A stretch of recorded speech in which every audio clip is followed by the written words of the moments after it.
Hello everyone, today we will be going over how to submit the Broward College residency and immigration documentation. So the first thing that you're going to do is you're going to go on Google and you're going to type Broward College residency and you're going to click enter.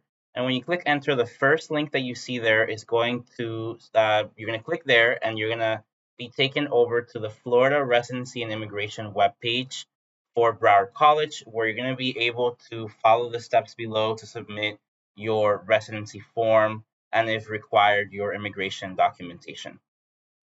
All students who apply online will be admitted as non-Florida residents first until providing the required supporting documentation needed to prove Florida residency before the first day of the term. This means that all students that apply must complete the Florida residency form. Within this form, there is additional documentation required for students that were not born in the United States or in a U.S. territory, as they will have to provide evidence of eligible legal immigration status before starting in order to be able to register. So today we will go over the different steps required in order to successfully submit your Florida residency form, including reviewing your immigration information in step 1, determining whether you are an independent or dependent for step 2, and number 3, gathering the necessary documents to complete the Florida residency form that is linked in the green button below. And if you scroll down, you'll see these 3 steps listed above here as well. We're going to click on step 1 to determine our immigration status. So if you are a U.S. citizen by birth, then no immigration proof is required. However, if you are a U.S. citizen by birth abroad, then a birth abroad certificate issued by the U.S. Department of State will be required. If you are a U.S. citizen by naturalization, then you will be required to submit either a picture or a copy of your U.S. passport signed in color, and it must clearly show both the signature page and the biographic data page. Or alternative, you can provide your certificate of naturalization signed and in color, or you can also provide your U.S. passport card, front and back of the card required and must be in color. If you are a U.S. permanent resident, then your permanent resident card will be required front and back, and it must be in color. You can also provide your foreign country passport with a U.S. I-551 stamp, as it must clearly show both the page with stamps and the biographic data page. If you are going to be applying as a non-resident alien, then the employment authorization card will be required.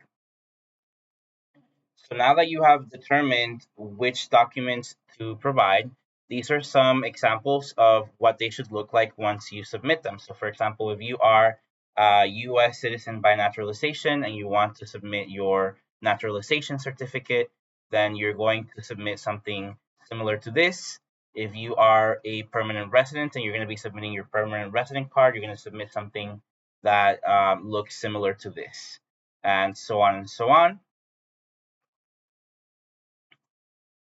And now that you know which immigration documents to provide, if any, then your next step will be to determine whether you're going to be submitting your residency as a dependent or independent resident of Florida.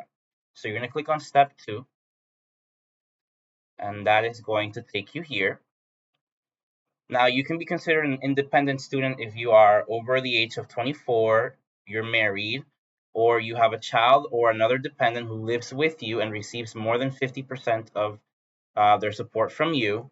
If you are United States military service, or if your parents are deceased, or if you are or were until the age of 18 a ward of court.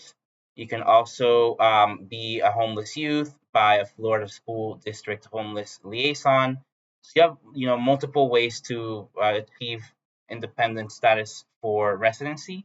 However, if you do not meet these requirements, then you are most likely to be a dependent student, which means basically that students who do not meet the definition of independent will be classified as dependent.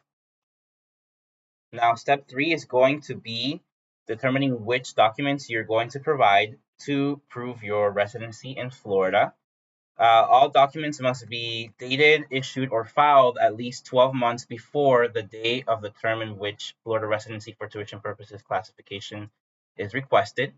Usually, students provide two of the Tier 1 documents, so it could be a Florida voter's registration card plus a driver's license, or perhaps a state of Florida ID card, an identification card, or perhaps a Florida vehicle registration.